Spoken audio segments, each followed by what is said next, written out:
రాగాల సందడిలో ఆనంద హరివిల్లులో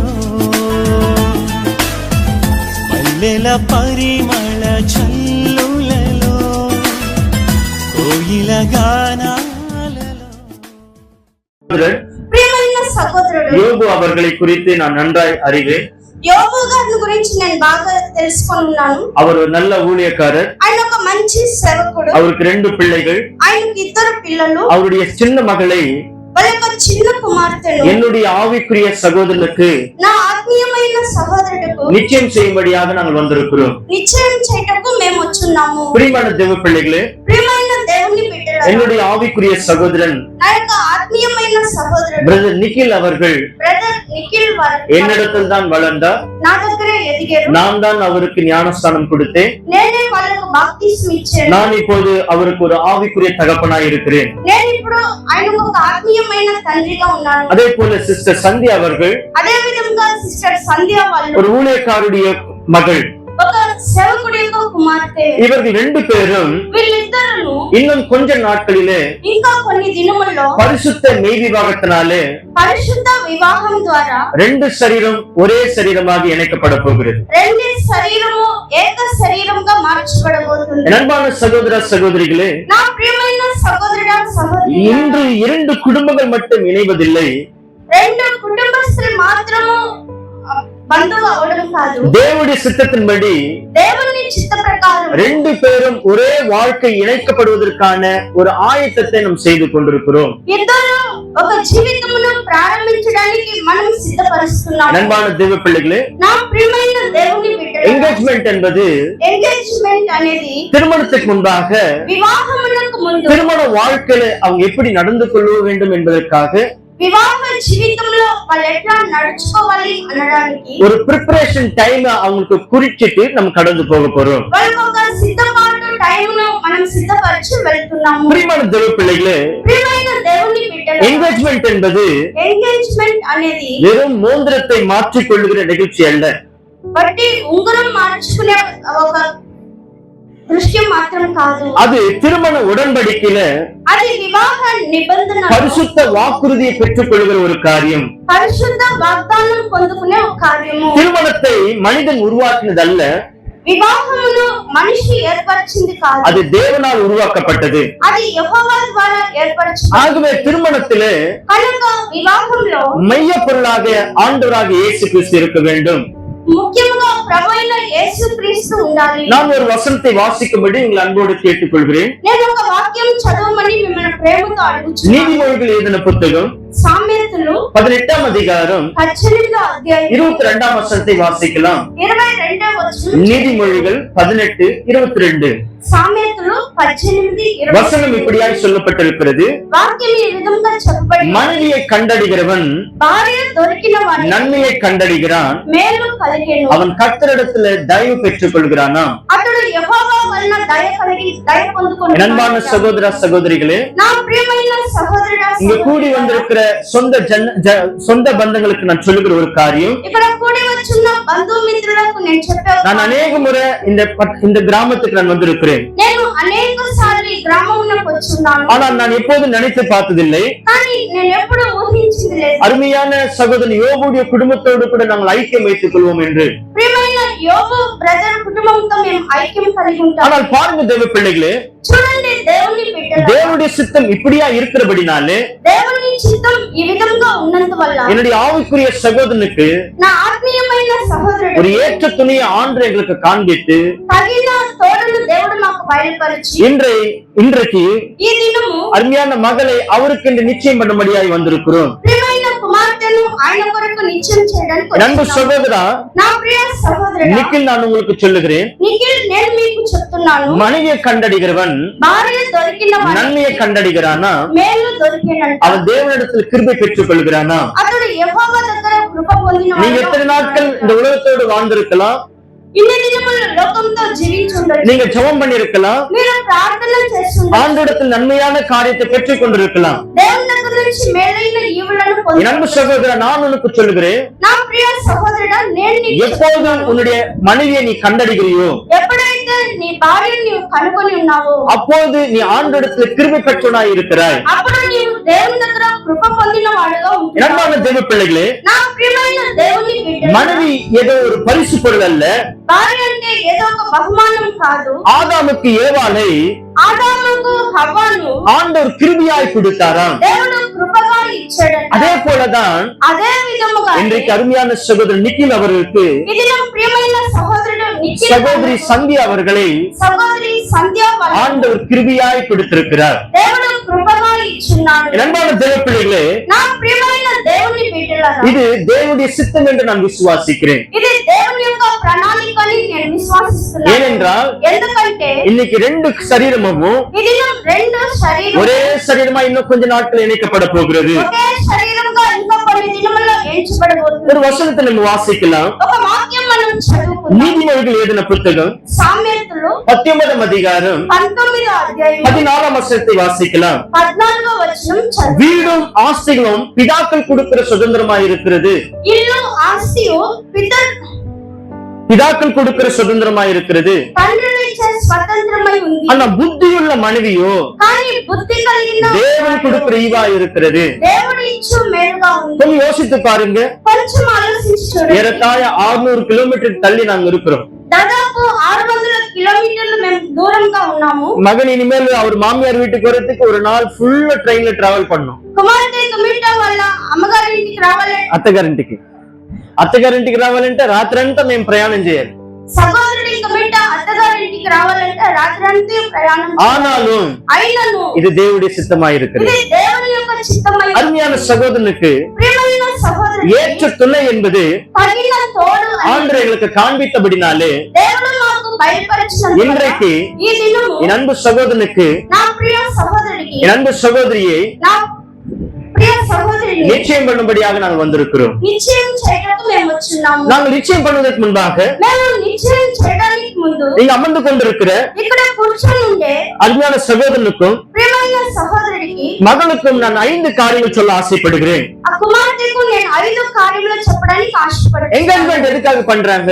ఎంగేజ్మెంట్ ఎందుకొరకు చేస్తున్నారు? எதுக்காக பண்றாங்கன்னா ఎందుకొరకు చేస్తున్నారు? எல்லாரும் சொல்லுவாங்க, అందరూ చెప్తారు இந்த பொண்ணு எங்களுது அப்படின்னு சொல்லிட்டு முத்திரை போடுறதுக்கு வந்தோம் அப்படின்னு சொல்லுவாங்க. ఈ అమ్మాయి మాకు సొంతం ముద్ర వేయడానికి వచ్చామని అంటారు. எங்களுக்கு எங்களோட கூட கட்டி போட வந்தோம் அப்படின்னு சொல்லுவாங்க. எங்க சைடு எல்லாம் మా సైడ్ అంతా మాతో కూడా కట్టి వేయడానికి వచ్చున్నామని అంటారు. அப்படிலாம் இல்ல தேவ பிள்ளைகளே. అట్లాగంతా కాదు. ஒரு ஊழியக்காரனா சொல்றேன், సేవకుడుగా నేను என்கேஜ்மெண்ட் என்பது ఎంగేజ్మెంట్ అనేది 2 பேருக்கும் ఇద్దరికి ஒரு திருமண வாழ்க்கை எப்படி வாழ வேண்டும், ఒక వివాహ జీవితం ఎట్లా ஒரு జీవించాలి, திருமண வாழ்க்கையில தங்களை தாங்கள் எப்படி ప్రిపరేషన్ பண்ணிக்கொள்ள வேண்டும், ఒక వివాహ జీవితమునకు తమను తాము ఎలా ஒரு సిద్ధపరచుకోవాలి, ప్రిపరేషన్ டைம் அவங்களுக்கு சொல்லிட்டு போறதுக்காக நம்ம வந்திருக்கிறோம். ఒక సిద్ధపాటు టైంను వాళ్ళకి చెప్పి వెళ్ళడానికి அன்பான వచ్చాను. தேவ பிள்ளைகளே, నా ప్రియమైన దేవుని ஒரு బిడ్డలు, வசனம் இப்படியா சொல்லப்பட்டிருக்கிறது. ఒక వాక్యం ఈ విధంగా చెప్పబడి ఉంది. பாருங்க, ప్రిపరేషన్ டைம். எதுக்காக ప్రిపరేషన్ டைம்? చూడండి, ప్రిపరేషన్ టైం ఎందుకొరకు ప్రిపరేషన్? முதலாவது మొదటిగా ஒருத்தருக்கு ஒருத்தர் நல்லா புரிஞ்சுக்கொள்ள. ఒకరికొకరు బాగా అర్థం చేసుకోవాలి. ரெண்டாவதா రెండవదిగా குடும்ப வாழ்க்கையில எப்படி இருக்க வேண்டும். కుటుంబ జీవితంలో ఎట్లా ఉండాలి. பாருங்க, చూడండి, அருமையான சந்தியா அவர்கள் ప్రియమైన సంధ్య వాళ్ళు தன் தகப்பனுக்கு செல்ல மகளா வளர்ந்திருக்கலாம். తన తండ్రికి ముద్దు కుమార్తెగా పెరుగుండొచ్చు. அருமையான நிக்கில் அவர்கள் தன் தகப்பனுக்கு நல்ல செல்ல மகனாய் வளர்ந்திருக்கலாம். ప్రియమైన నిఖిల్ వాళ్ళు తన తండ్రికి మంచి ముద్దు కుమారుడిగా ஆனா పెరుగుండొచ్చు. திருமணமான பிறகு కానీ వివాహమైన తర్వాత அவருக்குன்னு ஒரு சில பொறுப்புகள் வர வேண்டும். ఆయనకంటూ కొన్ని బాధ్యతలు రావాలి. குடும்பத்தை நடத்தத்தக்கதான ஞானம் அவருக்கு வர வேண்டும். కుటుంబమును జరిపించే జ్ఞానము వాళ్ళకి రావాలి. ஒருவேளை சிஸ்டர் சந்தியா அவர்களுக்கு ఒకవేళ సిస్టర్ సంధ్య ஒரு వాళ్ళు குடும்பத்தை எப்படி நடத்த வேண்டியதான ஞானத்தை கற்றுக் கொடுக்கும்படியா நம்ம வந்திருக்கிறோம். ఒక కుటుంబమును ఎలా జరిపించాలన్న జ్ఞానమును నేర్పించడానికి మనం వచ్చి ఉండొచ్చు. நண்பான தேவ பிள்ளைகளே, నా ప్రియమైన Engagement என்பது ఎంగేజ్మెంట్ திருமணத்துக்கான ஆயத்த காலமாய் இருக்கிறது.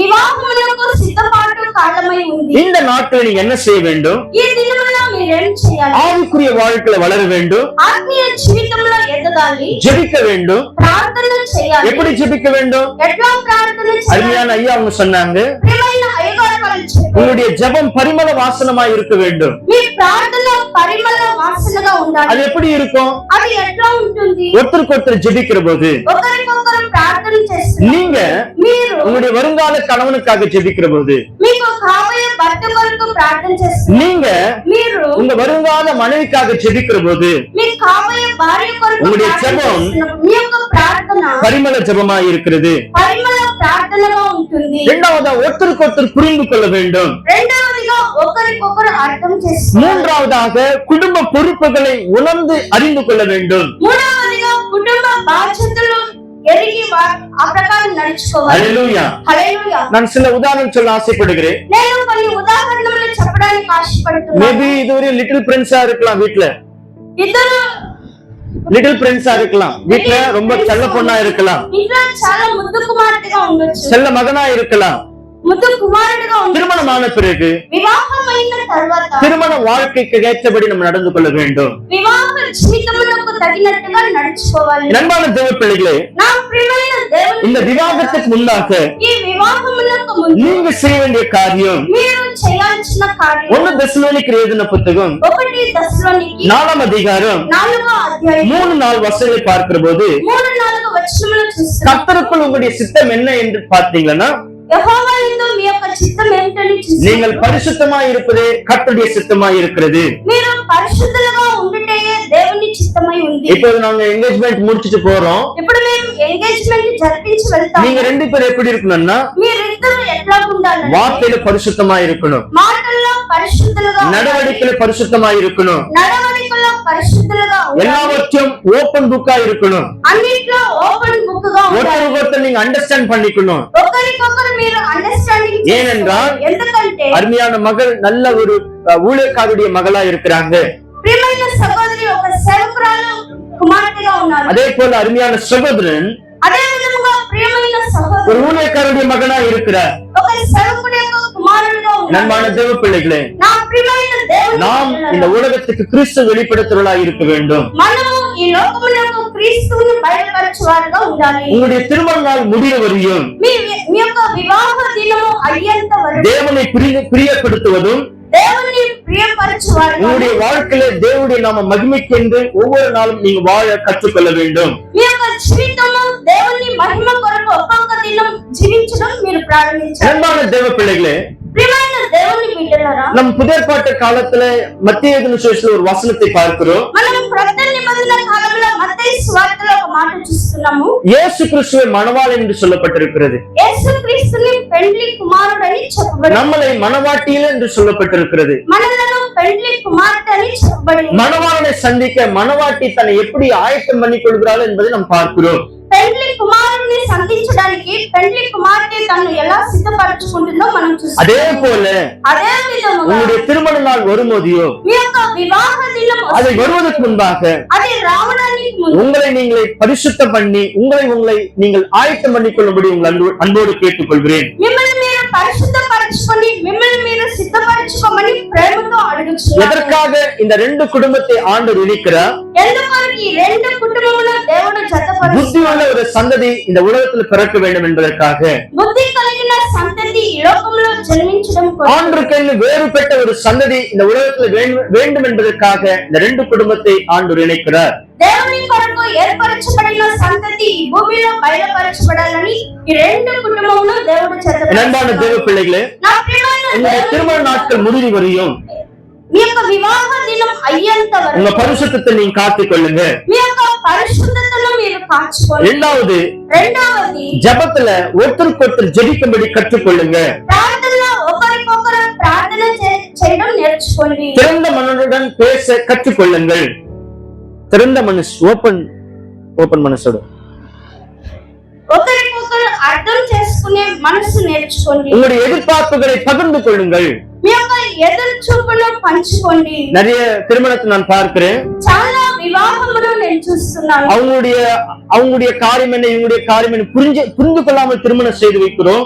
వాళ్ళ గురించి వీళ్ళ గురించి అర్థం చేసుకోకుండా కార్యములు చేస్తారు. திருமணமான பிறகு பல பிரச்சனைகள் நம்ம பார்க்கிறோம். వివాహమైన తర్వాత చాలా సమస్యలు మనం ஆனா చూస్తున్నాం. ஊழியக்காரனாகி நான் உங்களுக்கு சொல்றேன், సేవకుడైన నేను మీతో చెప్తున్నాను, உங்களுடைய எதிர்பார்ப்புகளையும் மரியாதையோடு கூட பேசி ஒருத்தருக்கு ஒருத்தர் பகிர்ந்து கொள்ளுங்கள். మీ యొక్క ఎదురు చూపు ఒకరికొకరు అర్థం చేసుకొని పంచుకోండి. தேவனுக்கு முதல் இடத்தை கொடுங்கள். దేవునికి మొదటి స్థానమును ఇవ్వండి. మత్తయి எழுதின சுவிசேஷம் మత్తయి సువార్త 6వ అధ్యాయం 6వ అధ్యాయం 33వ வசனம் சொல்லப்பட்டிருக்கிறது. 33వ వచనం చెప్పబడి ఉంది. முதலாவது தேவனும் தேவனுடைய ராஜ்யத்தை தேடுங்கள், మొదటిగా దేవుని రాజ్యమును ఆయన నీతిని சகலமும் உங்களுக்கு கொடுக்கப்படும். అప్పుడు సమస్తమును సమకూర్చి ఇవ్వబడును. ஹalleluya. హల్లెలూయా. பிரியமான தேவ பிள்ளைகளே, ప్రియమైన దేవుని బిడ్డలారా, ஒரு ఎంగేజ్మెంట్ முடிஞ்ச உடனே ఒక ఎంగేజ్మెంట్ ముగించిన వెంటనే அவங்க என்ன பேசிக்கொள்வாங்க?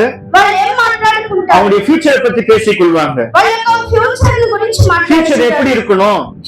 ఫ్యూచర్ ఎట్లా ఉండాలి? நீ வேலைக்கு போணுமா, நான் வேலைக்கு போணுமா? నీవు ఉద్యోగానికి వెళ్ళాలా, నేను వెళ్ళాలా? நீ வீடு கட்டணுமா, நான் வீடு கட்டணுமா? నీవు ఇల్లు కట్టాలా, నేను కట్టాలా? இப்படி எல்லாம் பேசிக்கொள்வோம். ఇట్లాగంతా మాట్లాడుకుంటాం. ஆனா ஊழியக்காரனாக நான் உங்களுக்கு சொல்றேன், సేవకుడైన నేను మీతో చెప్తున్నాను, முதலாவது நீங்க ரெண்டு பேரும் தேவனும் தேவனுடைய ராஜ்யத்தை தேடுங்க. మొదటిగా మీరిద్దరూ దేవుని రాజ్యమును ఆయన నీతిని వెతకండి. அப்படி நீங்க தேடுகிற போது అట్లాగా మీరు వెతుకు உங்களுடைய வாழ்க்கையில சகலமும் திருப்பி கொடுக்கப்படுதா இருக்கிறது. మీ జీవితంలో సమస్తమును సమకూర్చి ఇవ్వబడుతుంది. அன்பான தேவ பிள்ளைகளே, ప్రియమైన దేవుని బిడ్డలారా, பிரதர் நிக்கிலும் சிஸ்டர் சந்தியா அவர்கள் బ్రదర్ నిఖిల్ వాళ్ళు, సిస్టర్ సంధ్య వాళ్ళు 4 தீர்மானங்களை எடுக்க வேண்டும் என்று நான் ஆசைப்படுகிறேன். 4 తీర్మానాలను తీసుకోవాలని నేను ఆశపడుచున్నాను. முதலாவதாக మొదటిగా திருமண நாள் வரையும் பரிசுத்தத்தை காக்க வேண்டும். వివాహ దినము వరకు పరిశుద్ధతను కాచుకోవాలి. இரண்டாவதாக రెండవదిగా தினமும் ஒருவருக்கொருவர் ஜெபிக்க வேண்டும். ప్రతిదినం ఒకరికొకరు ప్రార్థన చేయాలి.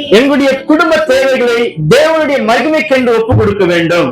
కుటుంబ అవసరములను దేవుని మహిమ కొరకు సమర్పించుకోవాలి. நீங்கள் இப்படி செய்தீர்களானால் మీరు ఇట్లాగా చేస్తారంటే உங்களுடைய குடும்பம் మీ యొక్క కుటుంబము தேவனால் தெரிந்து கொள்ளப்பட்ட குடும்பமாய் இருக்கும். దేవుని ద్వారా ఏర్పరచబడిన కుటుంబంగా ఉంటుంది. கடைசியா நான் ஒரு வசனத்தை வாசிக்க ஆசைப்படுகிறேன். చివరిగా ఒక వాక్యం చదవడానికి నేను ఆశపడుతున్నాను. பிரசங்கி எழுதின புத்தகம் ప్రసంగి రాసిన అధ్యాయం 4వ అధ్యాయం 4వ అధ్యాయం 12వ వచనத்தை వాసిக்கலாம். 12వ వచనం చదువుకుందాం. உங்களை யாரோ ஒருத்தர் வாசிங்க. பிரசங்கி எழுதின புத்தகம் ప్రసంగి రాసిన అధ్యాయము 4వ అధ్యాయం 4వ అధ్యాయము 12వ వచనத்தை வாசிக்கலாம். 12వ వచనం చదువుకుందాం.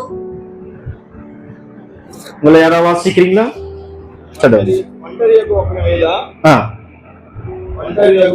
మీద మరి ఒకడు పడిన ఎడల ఇద్దరు కూడి వారిని ఎదిరింపగలరు. 3 గంటల తాడు త్వరగా తెగిపోదు కదా. ஆமென். ஹalleluya. தமிழ்ல இங்க சொல்லப்பட்டிருக்கிறது, తమిళలో చెప్పబడి ఉంది, 3 கயிறு சீக்கிரமாய் அறுந்து போகாது. 3 கயிறு சீக்கிரமா அறுந்து போகாது. 3 కట్టు త్వరగా విప్పబడును. ஆமென். திருமணம் செய்யறப்போ వివాహం చేస్తున్నప్పుడు நம்ம பாரம்பரியப்படி தாலி கட்டுவோம். మనం పారంపర్య ప్రకారం తాళి కడతాము. அப்போ 3 முடி போட சொல்லுவாங்க. అప్పుడు 3 ముడిలు వేయమని చెప్తారు. எதுக்கு போட சொல்லுவாங்க தெரியுங்களா? ఎందుకు వేయమంటారో మీకు తెలుసా? யாராவது சொல்ல முடியுமா? ఎవరైనా చెప్పగలుగుతారా? 3 முடி போடலாம் அப்படின்னு சொல்லுவாங்க. நான் என் மனைவி தாலி கட்டுறப்போ என் பக்கத்துல சித்தி அப்படிதான் சொன்னாங்க. 3 ముడి వేయమని చెప్పారు. నేను నా భార్యకు తాళి కడుతున్నప్పుడు పక్క నుండి మా పిన్ని అలాగే చెప్పించారు. ஹalleluya. హల్లెలూయా. பிரியமான தேவ பிள்ளைகளே, ప్రియమైన దేవుని பிரசங்க 4వ అధ్యాయం 12వ వచనத்துல ప్రసంగి 4వ అధ్యాయం 12వ వచనం, ஒருவரா இருந்தா ఒకడుగా ఉంటే எதிரி வரும்போதையோ శత్రువు వస్తున్నప్పుడు பலவீனப்பட்டு போயிடுவான். బలహీన ஆனா పడిపోతాడు. 2 பேரா இருந்தா కానీ ఇద్దరుగా அவனை ఉంటే ஜெயிக்க முடியும். వాణ్ణి జయించగలరు. நண்பான சகோதரா, నా ప్రియమైన సహోదరుడా, ஊழியக்காரனா உங்களுக்கு சொல்றேன், సేవకుడుగా నేను మీకు நீங்க చెప్తున్నాను, ஒருவரா இராமல் నీవు ఒకటిగా కాకుండా 2 பேரா இருக்கும்படி உங்கள் அன்போடு கேட்டுக்கொள்கிறேன். మీరు ఇద్దరుగా ఉండాలని ప్రేమతో అడుగుచున్నాను. என்ன அந்த 3 கயிறு? ఏంటా 3 ముడి? என்ன அந்த 3 கயிறு? ఏంటా 3 ముడి? முதலாவது మొదటిగా நிக்கில், నిఖిల్, இரண்டாவது రెండవది மிஸ் சந்தியா, సంధ్య, மூணாவது என்ன? யாராவது சொல்ல முடியுமா? ஆமென். ஹalleluya. மூணாவது இயேசு கிறிஸ்து. மூணாவது இயேசு கிறிஸ்து. மூணாவதுగా யோபு பாஸ்டர் வந்தாலும் சரி, யோபு பாஸ்டர் వచ్చినాலும் சரி, ராஜசேகர் பாஸ்டர் வந்தாலும் சரி, ராஜசேகர் பாஸ்டர் వచ్చినాலும் சரி, அல்லது வேற யாரு வந்தாலும் சரி, வேறொக்கரு వచ్చినాலும் சரி, அந்த கயிறு சீக்கிரமா அது உடைஞ்சு போகும். ఆ ముడి త్వరగా ఊడిపోతుంది. அப்படி இல்லாமல் అట్లా కాకుండా அந்த கயிறு ఆ ముడి நிக்கிலும் నిఖిల్ சந்தியாவும் సంధ్యాలు இயேசு கிறிஸ்துவா இருந்தா యేసుక్రీస్తుగా அது ఉంటే பலமா இருக்கும். అది బలముగా ఉంటుంది. எதிரியாக வருகிற சாத்தான் எப்படி வந்தாலும் சரி, శత్రువైన అపవాది ఎట్లా వచ్చినను సరే உங்களால் எதிர்த்து நின்று మీ వల్ల ఎదిరించి నిలబడి இந்த உலகத்துல சாட்சியுள்ள ஒரு வாழ்க்கை உங்களால் வாழ முடியும். ఈ లోకంలో సాక్ష్యం కలిగిన జీవితం మీరు జీవించగలరు. ஆகவே தேவ பிள்ளைகளே, కనుకనే దేవుని இந்த வார்த்தையை கை கொண்டு ఈ మాటను గైకొని இதோ பெரியோர்கள் குறிப்பிடுகிற அந்த திருமண நாள் வரையும் ఇదిగో పెద్దలు ఏర్పరచబడిన వివాహ దినము వరకు ஒருத்தருக்கொருத்தர் புரிந்து கொண்டு ఒకరికొకరు అర్థం చేసుకొని ஒருத்தருக்கொருத்தர் உங்களை நீங்க ஆயத்தம் பண்ணிக்கொண்டு ఒకరికొకరు మిమ్మల్ని మీరే ஒருத்தருக்கொருத்தர் సిద్ధపరచుకొని திறந்த மனசோடு இருந்து ఒకరికొకరు అర్థం చేసుకునే హృదయం కలిగి ஒருத்தருக்காக ஒருத்தர் ஜெபித்து ఒకరికొరకు ఒకరు ప్రార్థన உங்களுடைய చేసి பரிசுத்தை பாதுகாத்துக் கொண்டு మీ పరిశుద్ధతను இதோ కాచుకొని தேவன் நினைக்க போகிற அந்த நாட்கள் வரையும் ఇదిగో దేవుడు ఏర్పరచబడిన జపతోడు இருக்கும்படி ప్రార్థనలో உங்கள் அன்போடு கேட்டுக்கொண்டு ప్రేమతో అడిగి பிதா குமாரன் பரிசுத்தாவினாலே తండ్రి కుమార పరిశుద్ధాత్మ உங்களை ద్వారా ஆசீர்வதிக்கிறேன். మిమ్మల్ని ఆశీర్వదిస్తున్నాను. ఆమేన్. ఆమేన్.